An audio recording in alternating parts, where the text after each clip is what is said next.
You are the disgrace of this family. Don't ever come back here again. I can still vividly remember my father's voice on that fateful night, cold as steel, sharp as a blade, echoing through the grand foyer of the Whitmore estate.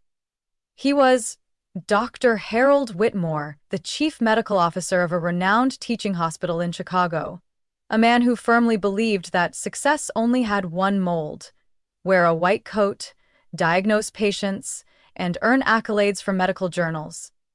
In his eyes, anything outside of medicine was a mistake. I'm Madison Whitmore, the only daughter in a family of doctors stretching back 3 generations, and I had committed the unforgivable sin, dropping out of med school in my second year to study law. I didn't cry. I didn't beg. I simply stood in the vast kitchen where my mother, always in his shadow, refused to meet my eyes. Her silence cut deeper than my father's curses. If you dare walk away from medicine, don't expect a single penny from me. That sentence marked the end. That night, I left with a small suitcase and a worn-out backpack. No one saw me off. No one wished me luck. It was raining in Chicago, bitter cold, but my heart was even colder than the wind whipping down Michigan Avenue. My family, the Whitmores, were known not just for their legacy in medicine, but for their pride. My brother Brandon was the youngest neurosurgeon at Northwestern Memorial, dubbed the medical prodigy. And me? I was the ink stain on an otherwise perfect canvas. No one asked why I quit med school. No one cared that I'd spent countless sleepless nights hollowed out by simulated surgeries, feeling like a ghost in scrubs. That I only felt alive when helping a single mom keep her apartment from eviction, or when securing guardianship for a child who had no one. But how could my father ever understand that? In his mind, if I wasn't holding a stethoscope, I had no worth. 4 years after that night, I still hadn't returned. I studied law part-time at the University of Illinois, juggling 3 part-time jobs to cover tuition and a cramped apartment in South Loop. Some nights, I ate instant noodles under a flickering desk lamp, hands freezing because the heater broke. But I kept going, because this was the path I chose, and no one could take that away from me. In the morning, I filed documents at a law office. In the afternoon, I tutored English for immigrants. At night, I washed glasses at a bar near campus. Once, I fell asleep at my desk at 4 a.m., a law textbook collapsing onto my chest, heart pounding from a nightmare where my father called me worthless. Sometimes I wondered, would they ever call? Would they ever admit they were wrong? Then I'd laugh, a dry, joyless sound. The Whitmores don't apologize. They cut me off from all correspondence, blocked me on social media. My mother sent me 1 generic birthday card each year.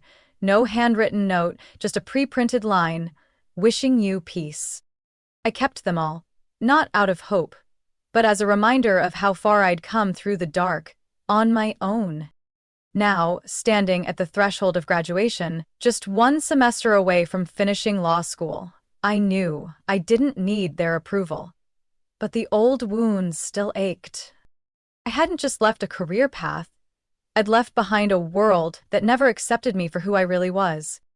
And I swore to myself, one day, they won't be able to ignore my presence anymore. 3 years after being thrown out, I stepped onto the graduation stage in my black law school gown from the University of Illinois. No applause from the family section, no flowers from my mother, no proud glance from my father, just my friend Chloe, waving like crazy from the crowd and shouting, "Can we call her Attorney Madison Whitmore now?" I smiled, not out of joy but relief. On my first day at a small community law office in West Englewood, I was mistaken for an intern. A senior attorney looked me up and down and said, "Are you sure you're in the right room?" I didn't answer. I handed him a 20-page legal brief on a housing eviction case I'd finished the night before. By the time he finished reading, no one mistook me for an intern again. I chose a path few dared to walk. Community law, defending the vulnerable, the elderly swindled out of their assets, single moms facing eviction, children without legal guardians. I saw society's wounds, places medicine couldn't reach, but the law could. 4 years later, I was nominated to serve as a circuit court judge. At 31, the youngest ever appointed in the state of Illinois, news outlets began writing headlines like, Madison Whitmore, the judge who dared to say no to tradition. From disowned daughter to guardian of justice. I don't care about the media. I still ride the red line to work every morning, holding a cup of coffee that's gone lukewarm. But when I step into the courtroom, every eye turns. And I, Madison, the girl who once lived off instant noodles all winter, am now the one they call Your Honor. One fall afternoon, I was reviewing documents for a property dispute case in the North Shore when the name of an attorney stopped me cold. Rebecca Carter. I remembered that name. She'd been a standout student at NYU, with several articles published in legal journals. She was representing the plaintiff, a community center being pressured by a real estate corporation to sell their land. On the hearing day, I sat on the judge's bench. The black robe on my shoulders wasn't new anymore, but it still carried weight, both literally and figuratively. Rebecca entered the courtroom. Hair tied neatly, flats on her feet, eyes steady and confident, without arrogance. She had no idea the person presiding was the older sister of her fiancé. Yes, Rebecca Carter was engaged to Brandon Whitmore, my brother. I recognized her from a photo that had briefly popped up on social media a few months earlier, shared by a distant cousin. I hadn't thought much of it then. But today, there she stood, presenting her case with sharp precision. I kept my face as still as stone throughout the proceedings. No room for personal feelings. Rebecca didn't recognize me. Or if she did, she hid it well. At the end of the hearing, I announced, based on the evidence presented, the court finds that the defendant violated the terms of the agreement and deliberately obstructed the plaintiff's ability to continue serving the community. Ruling, the community center shall retain use of the premises for 36 months with no increase in rent during that period. Court is adjourned. Rebecca bowed slightly in thanks and left the courtroom. I thought that would be the end of it. But 2 weeks later, at a fundraiser for the Legal Aid Fund, I ran into her again. I was about to slip out quietly when I heard a voice. Judge Whitmore? I turned around. Rebecca was approaching, wide-eyed and hesitant. I'm sorry, but is your name Madison Whitmore? Do you have a brother named Brandon? I smiled. I used to. Her face shifted from confused to deeply unsettled. I saw her lips move. But he said you were a failure. That you dropped out of med school and disappeared. No one knew where you went. I looked her straight in the eye and said calmly, well now, I'm the one who just issued a ruling that protected 300 children from being forced out of their homes. Rebecca froze. I walked past her, leaving her standing in the middle of the hall, and said only one thing. Sometimes people don't disappear, they're just busy rebuilding themselves. I didn't expect that cream-colored envelope would make my heart pound the way it did. It sat quietly in the morning mail stack my clerk had left on my desk. The moment I saw the elegant script reading Miss Madison Whitmore and the wax seal stamped with a lily, I knew there was no mistake. It was a Whitmore wedding invitation. I picked it up with 2 fingers as if it were something fragile. Inside was a thick card with gold trim. Brandon Everett Whitmore and Rebecca Elaine Carter cordially invite Madison Whitmore to their wedding at Glenhaven Estate, Vermont, on September 21st. I let out a laugh. It wasn't happy. 5 years of silence. No calls, no check-ins, no sign that I still existed in the Whitmore family register. And now, I was being invited to witness the happiest moment of the very person who once called me a burden during a crowded Christmas party. I was about to toss the invitation into a drawer when a small note slipped out. My hand stopped. That handwriting. I knew it. Blue ink, slightly shaky. Madison, I know you have no reason to trust me, but I miss you more than you know. This letter isn't approved by your father, nor by Brandon. I just want you to know, Not everyone in this family has forgotten you. If you choose not to come, I understand. But if you do, just once, I'll know there's still hope. Mom. I sat by the window, staring out at the foggy Chicago skyline. Every word reopened memories I thought I had buried. The scent of her apple pie on Thanksgiving, her soft lullabies when I had a fever, the way she looked at me when I tried to hide a failing math test. I'd tried to forget. But nothing is ever easy when blood still binds. That night, I called Chloe, my best friend who'd stood by me since college, and into the courtroom. "You're actually going?" she asked, half shocked, half worried. "I'm not sure," I replied, my voice catching. "Part of me wants to walk in there and make them see everything they once dismissed. The other part just wants to see Mom and know she's still the woman I once loved." "Then go," Chloe said softly, "but go as Madison Whitmore, circuit judge, not the daughter who got disowned. Got it?" I nodded, even though she couldn't see me. I started searching for the old letter my grandfather had written to me before he passed, the one I never had the courage to finish reading. He had been the only one in the family who looked at me without expectations. I remembered him saying, "You don't need to carry on a legacy, create a new one, rooted in your truth." 3 days later, I emailed my mother. No long explanations, just 4 words. "I will be there. Madison." The plane ticket was booked for early Friday morning. I chose a dark blue silk dress, elegant enough to step into the space that once rejected me, but soft enough that I wouldn't feel like I was wearing a mask. When I landed in Vermont, the autumn air was crisp. I rented a car and drove to Glenhaven, the family estate where Brandon and I used to play hide and seek as kids.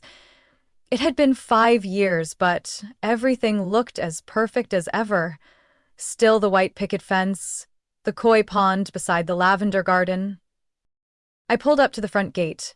My heart pounded at the sight of luxury cars lined up along the driveway. From a distance, I saw my mother standing by the front door, gently holding her shawl. She looked around as if searching for something. I stepped out of the car. He saw me and simply said, "You came." I didn't hug her. I didn't smile. But I nodded. And in her eyes, I saw something I had never seen in all my years growing up in the Whitmore household. Regret. The rehearsal dinner was held in the backyard of Glenhaven, where soft golden lights were strung elegantly through the maple trees, turning orange with fall. The air smelled of wine and lavender. Laughter and conversation echoed among guests dressed in tasteful formal wear. From afar, I spotted Brandon, my brother, adjusting his collar while chatting with a group of doctors.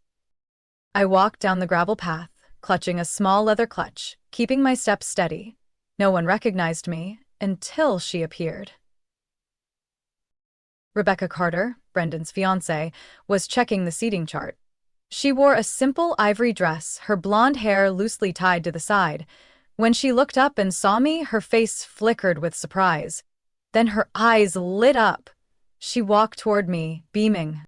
"Judge Whitmore!" she exclaimed, clearly unable to hide her admiration. The conversations around us suddenly dipped. Eyes began turning our way. Rebecca stopped just a step away, offering a small, respectful bow, the way she did in court. "I didn't expect to see you here. What an honor, Your Honor." That greeting, formal, reverent, rang out among a crowd that once referred to me with a dismissive sneer as the dropout.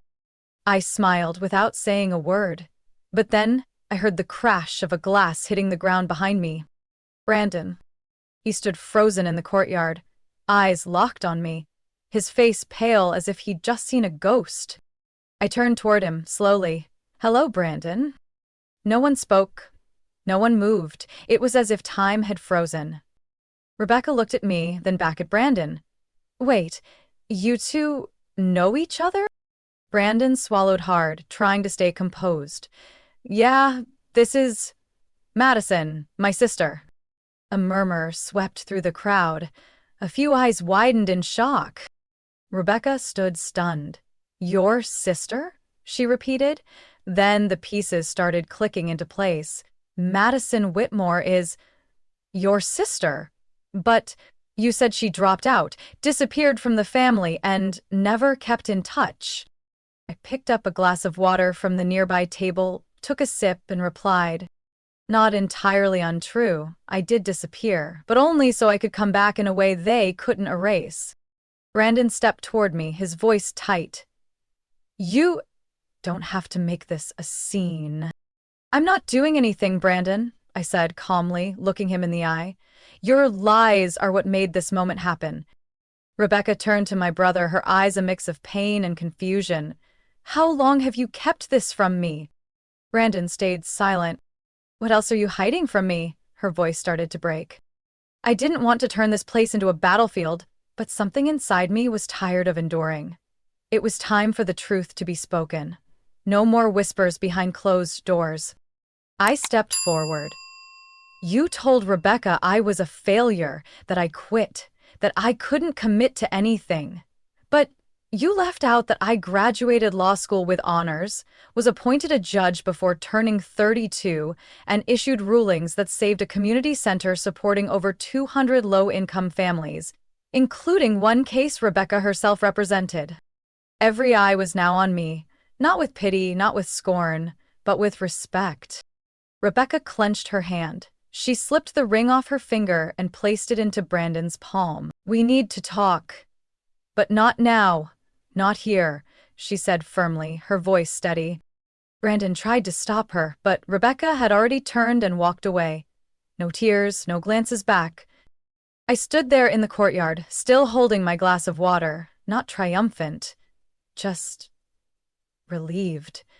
For years I tried not to break under the weight of my family's disdain, and now I didn't need to prove anything. I simply stood there, under the soft lights, as myself. Madison Whitmore, judge. The woman they once erased from the family tree. My mother appeared behind me, gently placing a hand on my shoulder. Are you okay? I nodded. I'm still standing. That's enough. That night's dinner felt like a play where no one knew their lines. After Rebecca left, the air at Glenhaven grew suffocatingly quiet. The clink of glasses faded to a sparse echo, and whispers drifted through the room like smoke. Brandon vanished from the party. I thought things would settle, but less than 30 minutes later, I was summoned for a private conversation by the last person I wanted to see in that house. My father. I stepped into the study. Dark wood walls, leather-bound books, the scent of cedar and old tobacco. It hadn't changed in 10 years. My father, Dr. Gregory Whitmore, sat in a leather chair, legs crossed, leaning on his cane. His hair had grayed, but his eyes were still sharp as a scalpel. Have you done enough? He asked, not loudly, but with a chill that cut through the air. You mean, living a life you disapprove of? I replied, my hand still gripping the glass on the table. He tightened his grip on the cane. Not everyone appreciates being humiliated in front of the family. I gave a short laugh. I only told the truth. You know, Madison, this family once placed all their hopes in you, then you turned your back. You made us look bad. I took a deep breath, keeping my voice steady. I didn't turn my back. I just refused to live a life someone else forced on me. If that's betrayal, maybe what you really wanted was a robot, not a daughter. He shot up from the chair but wobbled slightly. His left leg wasn't what it used to be. I didn't back down. You think I didn't hurt too? I said, for the first time in years. You called me a disgrace. You cut off everything. I had to eat instant noodles for 3 meals a day in an apartment with no heat. My voice cracked, but my gaze stayed firm. I'm not asking for an apology, but you don't get to deny the pain you caused. He stood there in silence, and then something unexpected happened. He slowly sat back down, his shoulders slumping, his eyes softened, as if, for the first time, he'd taken off the armor of pride. I was wrong, he said, so quietly it seemed he was afraid to hear it himself. Wrong from the beginning, thinking you had to be the version I designed. I didn't know what to say. The room was so quiet I could hear the ticking of the old wall clock, a wedding gift from my grandparents to my parents. Your grandfather once told me, "Not everyone in a white coat is a savior." I scoffed at him then, but now, maybe he was right. I turned my face away, not wanting him to see my eyes turning red. "You've been stronger than anyone in this family, Madison," he continued. Strong in a way I never understood, and maybe never deserved to judge. The study door opened softly. My mother stepped in, holding a red velvet-covered notebook. She looked at my father, then at me. "You haven't eaten since you arrived. I made some apple tarts, the kind you like." I gently clenched my hand. "I thought you didn't remember small things like that anymore." She came closer and handed me the notebook. "This. I've kept it for a long time." I opened it.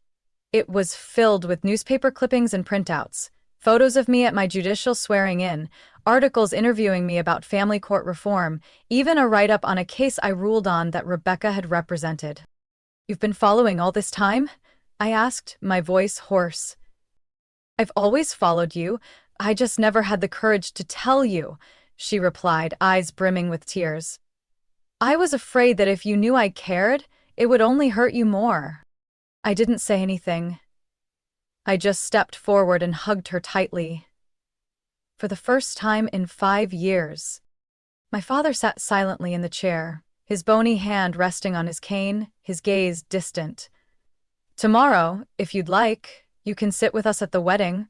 Not for Brandon's sake, because I want you to belong here. Finally, for you, not for them." I nodded. Not everything is fixed in a single evening, but in that moment, in an old wooden room with a dusty notebook, I understood that I had moved past the pain. Not to take revenge, but to forgive and stand on my own feet. The wedding never happened. Rebecca left Glenhaven the next morning, carrying a small suitcase and a look of finality. I didn't ask anything, and she didn't say much. Before getting into the car, she turned to me and said something I'll never forget. "Thank you, not just for the truth, but for not becoming bitter." I nodded. "Some wounds aren't meant to be repeated on others." We hugged like two women who understood that true strength doesn't come from shouting. It comes from keeping your heart warm through the harshest winters. After the wedding was canceled, Brandon disappeared from contact. The family tried to keep things quiet, but the media still caught wind of the brilliant doctor left at the altar by his lawyer fiancé. Public opinion split in two, but I stayed silent. Not because I feared being misunderstood, but because I no longer needed a crowd to validate my truth. 3 months later, I received an email from an unfamiliar address. Subject: "Hello from Colombia." It was Brandon. He wrote briefly, apologized for the silence, said he was volunteering with Doctors Without Borders in a remote mountain region, helping with emergency surgeries under tough conditions.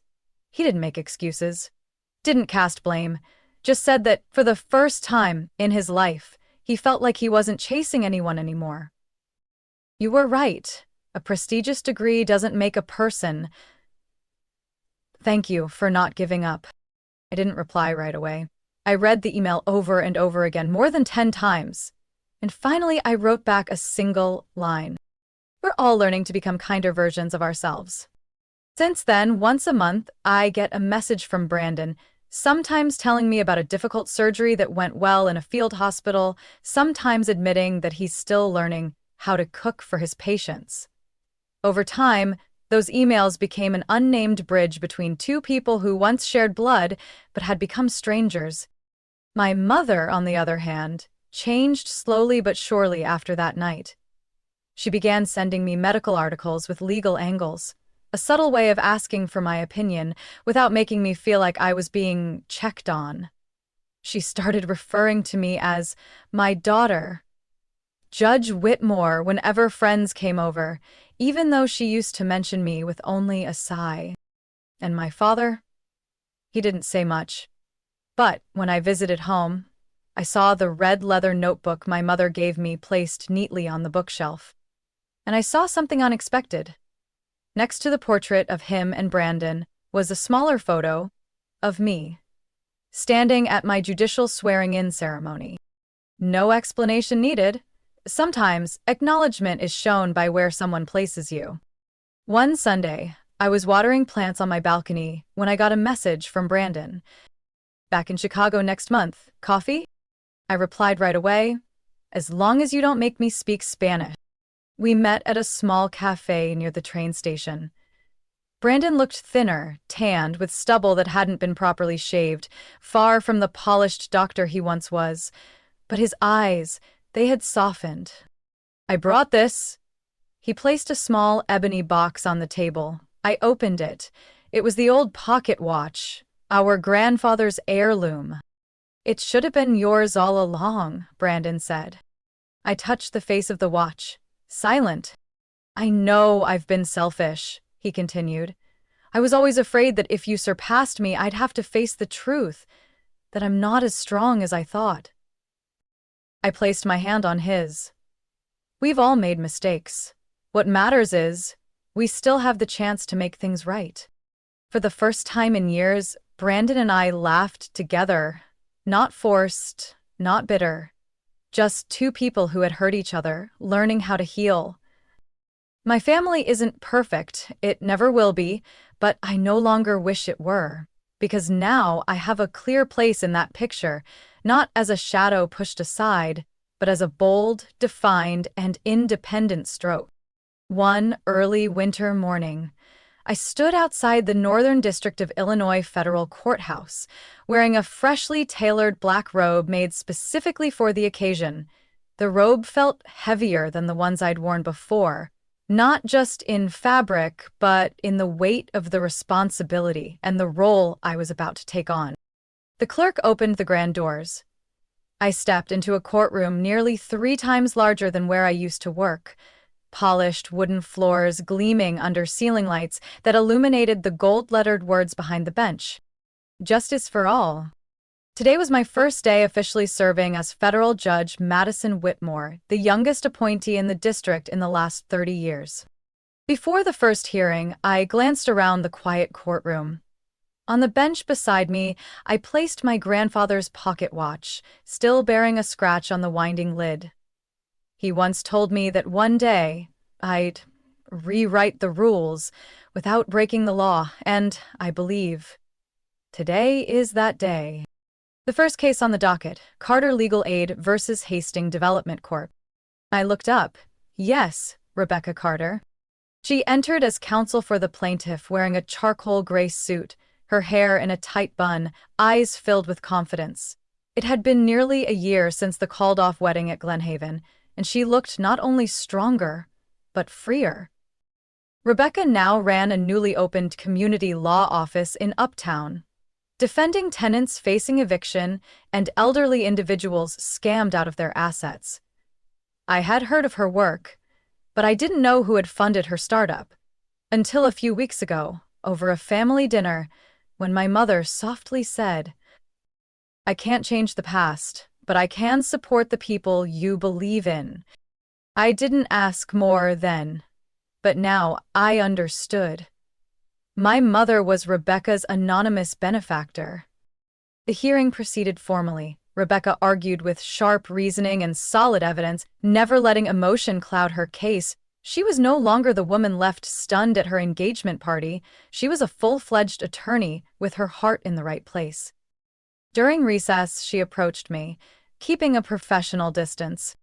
"Good morning, Judge Whitmore," she said warmly. "I never imagined our reunion would look like this." I smiled. Life rewrites the script in the most unexpected ways. "Your brother, Brandon," she hesitated, "called me last month. He's working in Rwanda. Seems like he's really changed." "He's learning to live without needing applause," I replied. Rebecca nodded.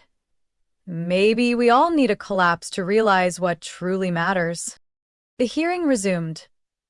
At the close of the morning session, I issued a temporary ruling to preserve housing rights for 27 families, while the case underwent further investigation. Rebecca thanked me with the proper decorum. But before exiting the courtroom, she turned back. Thank you, not just for the ruling, but for being living proof that someone can rise from the shadows without stepping on anyone else. My family now meets once a month, not under the crystal chandeliers of stiff formal dinners, but during cozy brunches at my mother's apartment, where she's started growing wisteria vines, my childhood favorite. My father has embraced a new role, the listener. He doesn't talk much, but whenever I mention a tough case, he nods, sometimes offering insights from a medical ethics standpoint. Brandon and I continue exchanging monthly letters. He's still abroad, but in his most recent email, he wrote, "Next time I'm in Chicago, coffee's on me, not to apologize, just to hear you talk about your latest courtroom win." I saved the message, then looked out the window. Snow had begun to fall, blanketing the federal courthouse lawn. I gently touched the face of the pocket watch. "Grandpa, you were right. Not because I proved them wrong, but because I proved your faith was right. I don't need to change the entire world. I just need to stand tall, never bow my head, and live true to my values." And in doing so, I've rewritten the Whitmore legacy, not with prestige, but with character. Madison's story reminds us that sometimes the right path isn't the one laid out by family or society, but the one we dare to take despite its difficulty. Rejected, belittled, she stayed committed to her ideals, step by step, proving her worth through strength and perseverance. In life, recognition may come late, but what matters most is not giving up on ourselves. True success lies in living with heart and integrity. What do you think about Madison's journey and how she overcame her family's rejection? Share your thoughts in the comments below. Don't forget to follow the channel for more touching and meaningful family stories.